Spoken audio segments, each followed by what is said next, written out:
بسم اللہ الرحمن الرحیم۔ سلیمانی نگینوں والا ہار۔ مسجد نبوی میں آقا صلی اللہ علیہ وسلم تشریف فرما تھے۔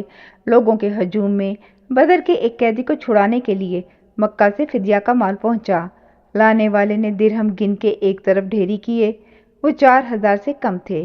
اس نے لائی ہوئی سلیقے سے بندھی سبز چادر کی ایک پوٹلی ساتھ رکھ دی اور کہا، اس میں گھر کے زیور ہیں جنہیں ملا کے فدیے کی رقم پوری ہو جائے گی۔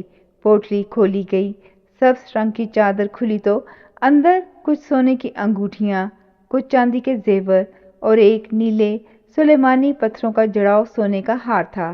آقا صلی اللہ علیہ وسلم کے چہرے کا رنگ بدل گیا۔ روشن ستارہ آنکھوں پہ عجب دکھ بھرا بادل اترا۔ آسمان کا چاند جس ماہ کامل کی نگاہ کے نور سے چاندنی کا طلبگار ہوتا تھا، ان آنکھوں سے آنسو چھلک پڑے۔ ایک ایک آنسو موتی بن کے خشکتا دمکتے رخساروں پہ پھسلنے لگا۔ آقا صلی اللہ علیہ وسلم نے وہ ہار پہچان لیا۔ وہ ہار آقا صلی اللہ علیہ وسلم کی محسن اثار و وفا کا پیکر مرحوم بی بی سیدہ خدیجہ رضی اللہ تعالی عنہا کا تھا، جنہوں نے اپنی ساری زندگی کا پل پل، اپنا سارا مال و متاع آقا صلی اللہ علیہ وسلم اور آقا کے نصف العین کو پورا کرنے میں قربان کر دیا تھا، اور یہی ہار اپنے ہاتھوں سے آقا صلی اللہ علیہ وسلم کے سامنے اپنی اور آقا کی سب سے بڑی بیٹی زینب رضی اللہ تعالی عنہا کے گلے میں ڈالا تھا۔ آقا صلی اللہ علیہ وسلم کی اسی بڑی بیٹی سیدہ زینب رضی اللہ تعالی عنہا نے مکہ سے وہ اپنی زیوروں کی گٹھری اپنے خاوند ابو العاص کو چھڑانے کے لیے بھیجی تھی۔ آقا صلی اللہ علیہ وسلم کی آنکھوں سے آنسو جاری ہو گئے، چہرہ اقدس بھیگ گیا۔ آنکھوں میں گزری زندگی کی ساری پرچھائیاں بھی گزری ہوں گی۔ اپنی مرحومہ زوجہ کا عمر بھر کا ساتھ، ان کا احسار، پہلی وحی کے بعد ان کا آقا صلی اللہ علیہ وسلم پہ سب سے پہلے ایمان لانا، آقا کو ان کی صلہ رحمی، امانت داری اور جملہ محاسن اخلاق کا پیکر بتا کے ان کا کہنا کہ اللہ آپ کی حفاظت کرے گا۔ اپنی زندگی کے آخری دنوں میں شب ابی طالب میں 3 سال آقا صلی اللہ علیہ وسلم کے ساتھ مصائب اور دکھوں کو جھیلنا اور مر جانا۔ اللہ جانے ان چند لمحوں میں آقا صلی اللہ علیہ وسلم کے دل پہ کیا کیا خیال ابھرے ہوں گے۔ سب سے بڑی بیٹی زینب، اس کی پیدائش کا خوشگل لمحہ، لمحہ لمحہ دن بدن اس کا بڑھنا، آقا کی انگلی پکڑ کے چلنا سیکھنا، آقا صلی اللہ علیہ وسلم کا انتظار دروازے کی دہلیز پہ کرنا، پھر ان کی شادی کا دن جب خوشیوں سے بھرے گھر سے آقا صلی اللہ علیہ وسلم اور سیدہ خدیجہ رضی اللہ تعالی عنہا نے انہیں وداع کیا تھا۔ وہی سلیمانی نگینوں سونے میں گندھا کالی ڈوری میں پرویا ہوا ہار سیدہ زینب کے گلے میں کتنا خوش لگتا تھا۔ وہی ہار سیدہ خدیجہ نے بھی پہنا ہوا تھا، اپنے گلے سے اتار کے وہ ہار اپنی بیٹی کو پہنایا تھا۔ وہی ہار زمین پہ کھلی پوٹلی میں دھرا تھا۔ آقا صلی اللہ علیہ وسلم کی آنکھیں کیسے اشکبار نہ ہوتیں۔ آقا کے پروانوں کو اس لمحے کی سنجیدگی کا اچانک احساس ہو گیا۔ سب خاموش، سب کی آنکھیں نم ہو گئیں۔